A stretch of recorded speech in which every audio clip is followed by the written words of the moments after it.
Hello friends, എല്ലാവർക്കും നമസ്കാരം. നിങ്ങളേവരും കാത്തിരിക്കുന്ന അലീനയുടെ നാളത്തെ വിശേഷത്തിലേക്ക് എല്ലാ കൂട്ടുകാർക്കും സ്വാഗതം. എല്ലാവർക്കും നല്ലൊരു ശുഭരാത്രി നേർന്നുകൊണ്ട് തന്നെ നമുക്ക് നാളത്തെ സൂപ്പർ ഹിറ്റ് വിശേഷത്തിലേക്ക് കടന്നല്ലോ. അപ്പൊ അതിനുമുമ്പായിട്ട് ആരെങ്കിലും നമ്മുടെ ഈ ചാനൽ ആദ്യമായിട്ട് കാണുന്നുണ്ടെങ്കിൽ സബ്സ്ക്രൈബ് ചെയ്ത് വെച്ചിട്ട് നമ്മുടെ വീഡിയോ ഇഷ്ടപ്പെടുന്നവർ ഒരു ലൈക്കും ഒരു ഹൈപ്പും കൂടെ തന്നിട്ട് വീഡിയോ കാണാൻ വേണ്ടി ശ്രമിക്കണേ. അപ്പൊ ഞാൻ നേരെ വിശേഷത്തിലേക്ക് തന്നെ കടക്കുകയാണ്. അങ്ങനെ അലീന ശരണ്യനെ കാണാനായിട്ട് പോയി. പക്ഷെ എന്താണ് അവിടെ സംഭവിച്ചതെന്നൊക്കെ നിങ്ങൾ കണ്ടു. തിരിച്ചെത്തിയ അലീന പറഞ്ഞത് കേട്ടിട്ട് നമ്മുടെ ബാലചന്ദ്രന് ദേഷ്യം സഹിക്കാൻ പറ്റുന്നില്ല. എന്ത് ന്യായമാണ് അവരുടെ ഭാഗത്തുള്ളത്? അലീന, നീ ഇനി അവരെ കുറിച്ച് ഒരക്ഷരം മിണ്ടരുത്. ശരണ്യെ കുറിച്ചോ ശരണ്യയുടെ വീട്ടുകാരെ കുറിച്ചോ ആരെക്കുറിച്ചും നീ ഒരു അക്ഷരം മിണ്ടരുത്. അവര് കാണിക്കുന്നത് ശരിയാണെന്ന് നിനക്ക് തോന്നുന്നുണ്ടോ? എല്ലാവരും കൂടെ ചേർന്ന് പ്രതിയാക്കാൻ പോകുന്ന ഒരു നിരപരാധീനെയാണെന്ന് നീ ഓർത്തോ? നീ ഇപ്പം അവക്ക് അഭയം കൊടുക്കുന്നുണ്ട്. നീ അവളെ ഇപ്പം നല്ല രീതിയിൽ തന്നെ എല്ലാം പറഞ്ഞു മനസ്സിലാക്കി അവളെ പുറത്തിറങ്ങാൻ പഠിപ്പിച്ച് എല്ലാം ആയി കഴിഞ്ഞപ്പോഴത്തേക്കും അവളല്ലേ സത്യം പറഞ്ഞു കഴിഞ്ഞിട്ടുണ്ടെങ്കിൽ ഇപ്പം എന്ത് കാണിക്കുന്നത്? തനി നിറം കാണിക്കുന്നത് നീ അല്ലല്ലോ. പിന്നെ എന്തിനാ അലീന നീ പേടിക്കുന്നത്? ഞാനൊരു കാര്യം പറയും, എന്ത് വന്നാലും നീ ഒന്നും മനസ്സിലാക്കിക്കോ. നിരപരാധിയായ ഒരുത്തനെ നീയും കൂടെ ക്രൂശിലേറ്റാൻ പോവുകയാണ്. നീയും കൂടെയാണ് നിരപരാധീനെ ഇപ്പം കുറ്റവാളിയാക്കാൻ ശ്രമിച്ചുകൊണ്ടിരിക്കുന്നത്. ഇതിന്റെ ശിക്ഷയൊക്കെ കിട്ടാൻ പോകുന്നത് നിനക്കും കൂടെ അടി എന്ന്. ഇതൂടെ കേട്ടപ്പോഴത്തേക്കും നമ്മുടെ അലീനയുടെ സമനിലയും കുത്തി തെറ്റി കേട്ടോ. കാരണം ശരിയാണോ ഒന്ന് ആലോചിച്ച് നോക്കുമ്പോഴത്തേക്കും ശരണ്യയുടെ വശത്ത് നിൽക്കുന്നുണ്ട്, ശരിയാണ്. പക്ഷേ നമ്മുടെ അലീനയ്ക്ക് ചെയ്യാൻ പറ്റുന്ന കാര്യങ്ങൾ ചിലപ്പോൾ അലീന ചെയ്യുവാണ് എങ്കിൽ രോഹിത് അവിടെ രക്ഷപ്പെടും. അപ്പൊ രോഹിത് രക്ഷപ്പെടാതിരിക്കുന്നതിൽ താനും ഒരു പങ്ക് വഹിക്കുന്ന ഒരാളായി തീർന്നോ എന്ന് ഓർത്തിട്ട് ഭയങ്കരമായിട്ട് വിഷമം ആർക്ക്? നമ്മുടെ അലീനയ്ക്ക്. അപ്പൊ അലീന ഇങ്ങനെ വല്ലാത്തൊരവസ്ഥയിൽ നിൽക്കുകയാണ് കേട്ടോ. അപ്പം ബാലചന്ദ്രൻ അത്രയൊക്കെ പറഞ്ഞിട്ട് അങ്ങ് പോയി. ഇനിയെല്ലാം നിന്റെ കയ്യിലാണ് അലീന. പറ്റുമെങ്കിൽ നീ എന്റെ മകനെ രക്ഷിക്കുക. നിന്റെ കാല് ഞാൻ പിടിച്ച് കേണപേക്ഷിക്കുക. പറ്റുമെങ്കിൽ നീ എന്റെ മകനെ ഒന്ന് രക്ഷിക്കുക, ഞാൻ കാല് പിടിക്കുക എന്നൊക്കെ പറഞ്ഞുകൊണ്ട് നമ്മുടെ ബാലചന്ദ്രന് അങ്ങോട്ട് പോയി. ഇത് കേട്ടിട്ട് നമ്മുടെ അലീനയ്ക്ക് സമാധാനമുണ്ടോ? അലീന ഇങ്ങനെ നിന്നപ്പോഴത്തേക്കും കൃഷ്ണമോള് പറഞ്ഞു, ചേച്ചി അച്ഛൻ പറയുന്നതിൽ എന്താ ചേച്ചി തെറ്റിരിക്കുന്നത്?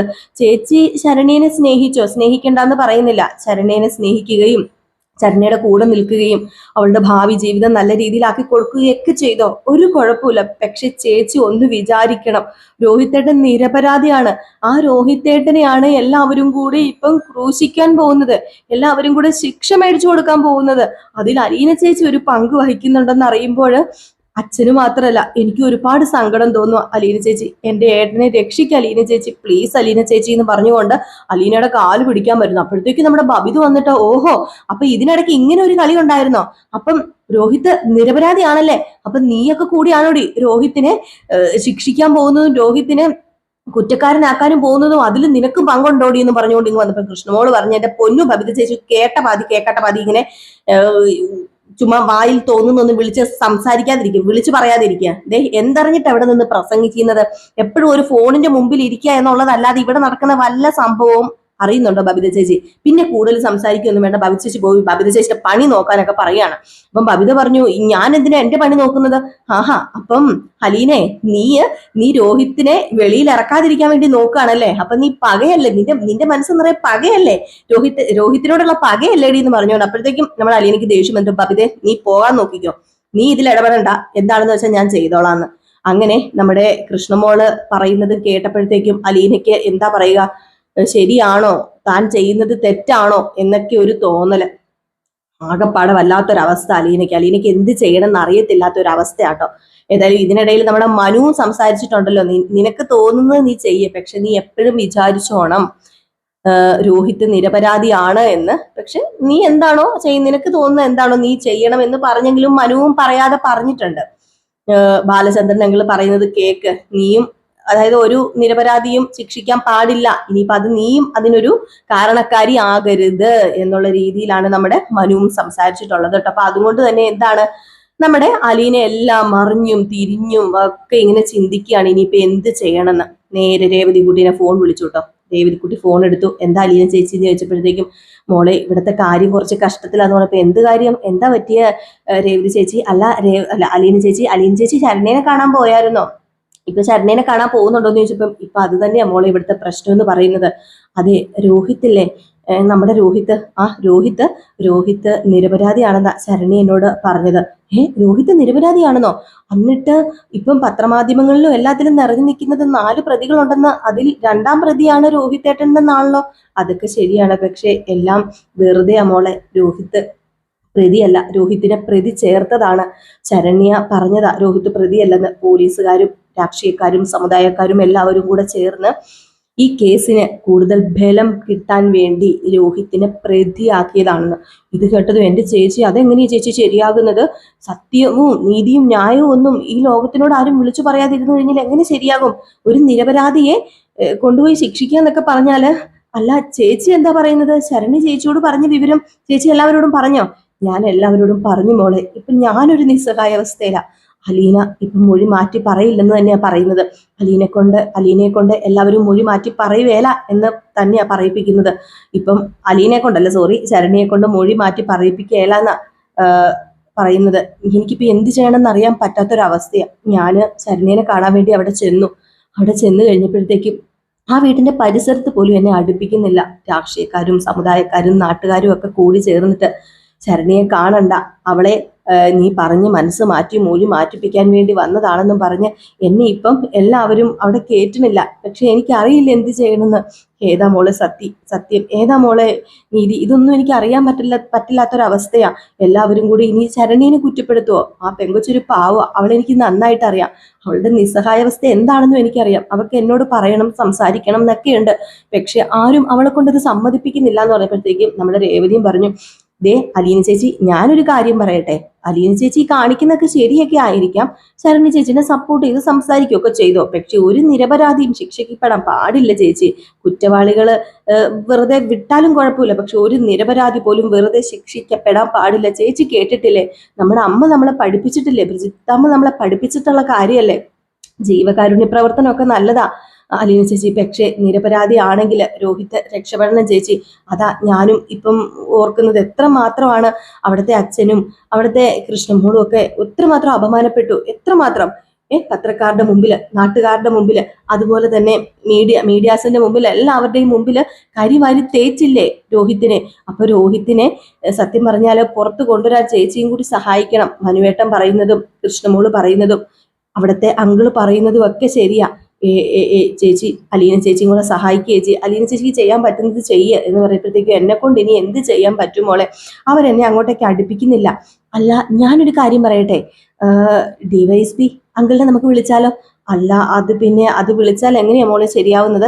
അല്ല ഞാന് ഇവിടെ ഈ കാര്യം ഒന്ന് അവതരിപ്പിച്ചു നോക്കാം. എന്താ ഗ്രേസി ആന്റിയും മാമച്ചങ്ങളും പറയുന്നതെന്ന് നമുക്കൊന്ന് നോക്കാമല്ലോ എന്ന് പറഞ്ഞപ്പോ, അതൊക്കെ അവർക്ക് വലിയ ബുദ്ധിമുട്ടാവില്ലേ മോളെ?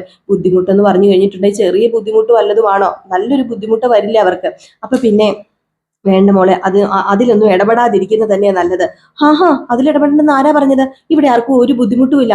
മാത്രമല്ല വെറുതെ ഒരാളെ ശിക്ഷിക്കപ്പെടുക, വെറുതെ ഒരാളെ പ്രതിയാക്കുക എന്നൊക്കെ പറഞ്ഞു കഴിഞ്ഞിട്ടുണ്ടെങ്കിൽ അതിന്റെ ഒന്നും ആവശ്യമില്ല. അലീന ചേച്ചി ഒന്നും കൊണ്ടും പേടിക്കണ്ട. ഇത് അലീന ചേച്ചി വേറെ ഒന്നും വിചാരിക്കണ്ട. ഞാൻ ഗ്രേസി ആന്റിയോടും മാമച്ചനങ്ങളോടും പറഞ്ഞിട്ട് കാര്യം എന്താന്ന് വെച്ചിട്ടുണ്ടെങ്കിൽ ചെയ്തോളാം. ഒരു നിരപരാധിയും ഒരു കുറ്റവാളിയും ഒരു നിരപരാധിയും ശിക്ഷിക്കാൻ പാടില്ല, കുറ്റക്കാരനാകാൻ പാടില്ല. അതുകൊണ്ട് ഞാൻ എന്താണെന്ന് വെച്ചാൽ ചെയ്താളെന്നൊക്കെ പറഞ്ഞിട്ട് നമ്മുടെ രേവതി ഫോൺ കട്ട് ചെയ്തിട്ട് നേരെ ഗ്രേസിയോട് പറയാണ്, അത് പിന്നെ ഒരു കാര്യം എനിക്ക് പറയാനുണ്ട് ഗ്രേസി ആന്റി എന്ന് പറഞ്ഞപ്പോ, എന്നാടി നിനക്ക് പറയാനുള്ളത്? ഇനിയിപ്പോ പുതിയ വല്ല ചാർട്ടും തയ്യാറാക്കിയോ ഞങ്ങളെ പട്ടിണിക്ക് ഇടാനുള്ളത്? പട്ടിണിക്ക് ഇടാനൊന്നും അല്ല, ഞാൻ പറയുന്നൊന്ന് കേക്ക്.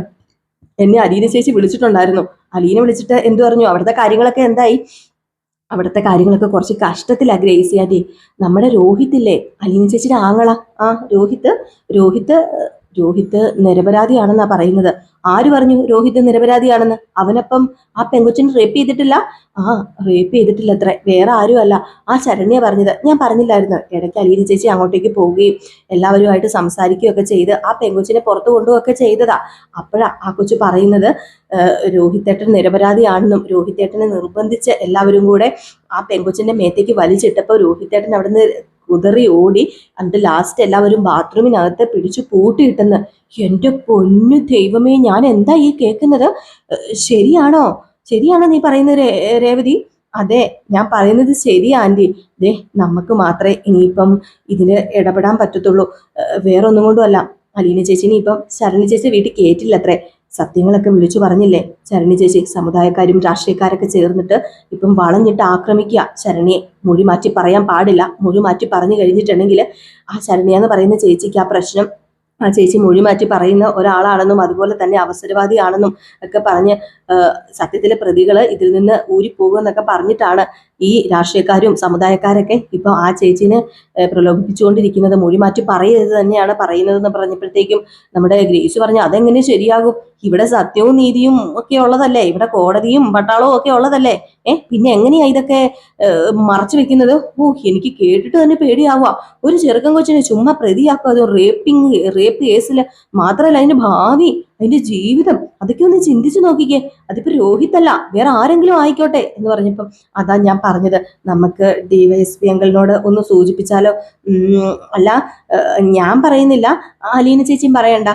ദേ ഇവിടത്തെ അങ്കിളിനെ കൊണ്ടൊന്ന്, മാമച്ചൻ അങ്കിളിനെ കൊണ്ടൊന്ന് വിളിച്ച് പറയിപ്പിച്ചാൽ മതി. കുര്യച്ചൻ അങ്കിളിനോട് ജസ്റ്റ് ഒന്ന് അന്വേഷിക്കുകയാണെങ്കിൽ. അല്ല ഞാൻ പറയുന്നത് തെറ്റല്ലല്ലോ ഗ്രേസി ആന്റി? നീ പറയുന്നത് തെറ്റൊന്നുമല്ല.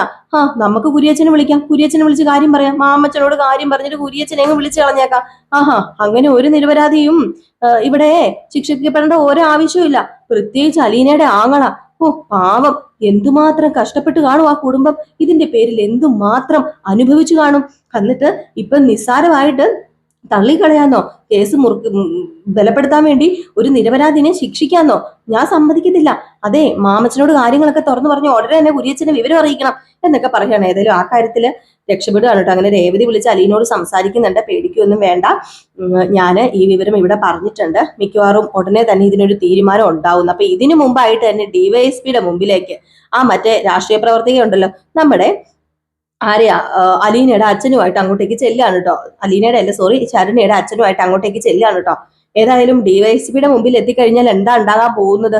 അതിനു മുമ്പ് തന്നെ മാമച്ചനും ഗ്രേസിയും കൂടെ DYSPയോട് കാര്യങ്ങളൊക്കെ സംസാരിച്ചിരുന്നു.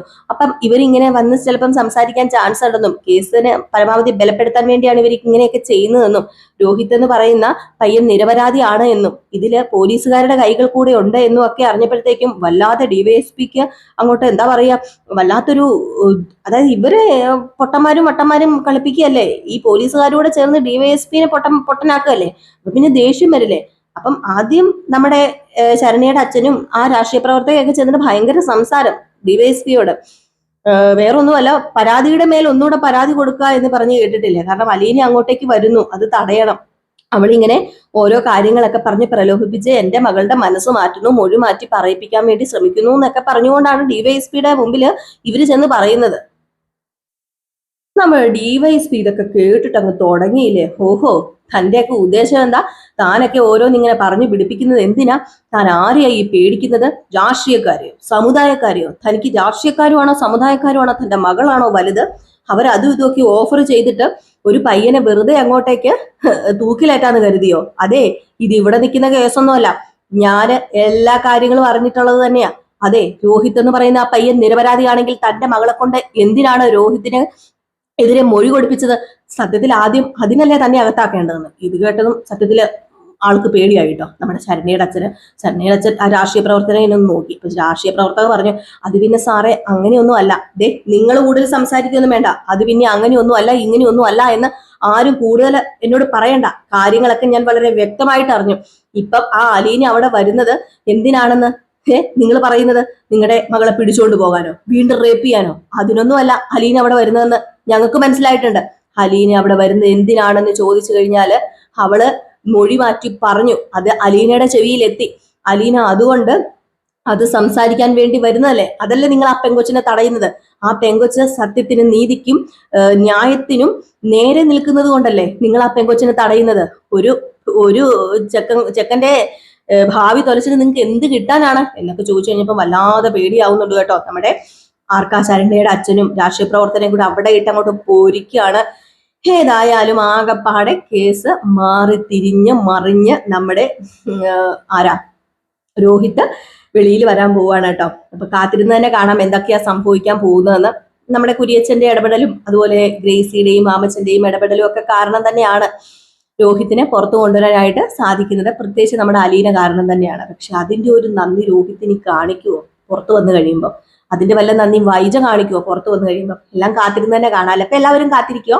എല്ലാവർക്കും വീണ്ടും നല്ലൊരു ശുഭരാത്രി തീർന്നുകൊണ്ട് നിർത്തുകയാണ്. അപ്പൊ നെക്സ്റ്റ് വീഡിയോ ആയിട്ട് വരാട്ടോ. അപ്പൊ എല്ലാവർക്കും ടാറ്റ ബൈ ബൈ. ലൈക്ക് അടിക്കാനും ഒരു ഹൈപ്പ് ചെയ്യാനും മറക്കരുതേ.